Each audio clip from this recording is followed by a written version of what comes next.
একদম সিম্পল একটা কেক, কিন্তু সেটাকে একটু অন্যরকমভাবে বানিয়েছি আজকে। তো এখানে একটা ম্যাঙ্গো কেক বানাচ্ছি। এই কাস্টমারটি সবসময় ম্যাঙ্গো ফ্লেভারের কেকই আমাকে অর্ডার করে, আর অর্ডারটা যখন করেছিল তখন চলছিল ডিসেম্বর মাস। ডিসেম্বর মাসে কিন্তু আম পাওয়া খুবই মুশকিল, আর আমটাকে ওই জন্য আমি পুরোপুরিভাবেই বাদ দিয়ে দিয়েছি। কিন্তু আমার যে ফটোটা কাস্টমার পাঠিয়েছিল সেখানে একটা আম দিয়ে ডেকোরেশন করা ছিল, রিয়েল ম্যাঙ্গো দিয়ে ডেকোরেশনই ছিল।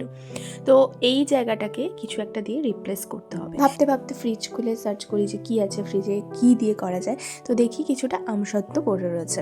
আমসত্ত্বগুলোকে দিয়েই কেকটা বানানোর কথা ভাবলাম। তো প্রথমে কেকের মধ্যে আমি যা ড্রিপিং দিয়েছি তার উপর কিছু ক্রিম দিয়ে ডেকোরেশন করেছি। আর এখানে প্রথমে একটুখানি ম্যাঙ্গো ক্রাশ দিয়েছি। ক্রাশ দেওয়ার পরেও কিন্তু কেকটা খুব সিম্পলি লাগছিল। এখানে ক্রাশটার পরে আমি আমসত্ত্বগুলো দিয়েছি। আমসত্ত্বগুলোকে ছোট ছোট করে কিউব করে কেটে নিয়েছি। আমসত্ত্ব কালারটা একটু ডার্ক হয়েছে কেকের থেকে, সেহেতু কিন্তু হাইলাইট করছে। পুরো কেকটার মধ্যে আমসত্ত্ব দেওয়ার পর কিন্তু আগের যে লুকটা ছিল সেই লুকটা একটু চেঞ্জ হয়ে গেছে, আর দেখতেও কিন্তু প্রচণ্ড ভালো লাগছে। সব শেষে কেকটা বানানোর পর তো একটা বার্থডে ট্যাগ দিতেই হবে।